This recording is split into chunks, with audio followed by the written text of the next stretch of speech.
Hello, আজকের ব্লগে সবাইকে ওয়েলকাম। তা আজকে আমি রান্না করব চিকেনের ঝোল, পাতলা করে চিকেন ঝোল। কারণ এই ওয়েদারটা কিন্তু ভীষণ মারাত্মক ওয়েদার। তোমরা তো সবাই জানো যে এই ওয়েদারে হামপক্স ওঠার সম্ভাবনা ভীষণ থাকে, তাই যেহেতু বসন্তকাল, তাই না?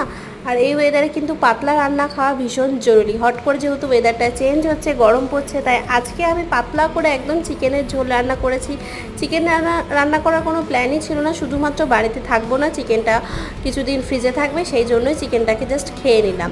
তাই অন্যরকম কোনো মশলা আজকে ইউজ করিনি, আজকে শিল পাটা পুতো কিচ্ছু ইউজ করিনি, শুধুমাত্র ঘরোয়া পদ্ধতিতে যা কিছু গুঁড়ো মশলা আছে তা দিয়ে আর ঘরে ফ্রিজে স্টোর করে রাখা পেঁয়াজ রসুনের যে পেস্ট থাকে সেটা দিয়েই আমি আজকে আমার চিকেনটা রান্না করব। তা ইতিমধ্যে দেখো আমি গ্যাসটা অন করে দিয়েছি, গ্যাসে তেল দিয়ে গ্যাসটা একটু গরম করে নিয়ে আজকে যেটা করেছি চিকেনটাকে ভেজে নিয়েছি।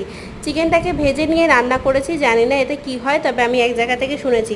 ওকে, দেখা হচ্ছে নেক্সট পার্টে।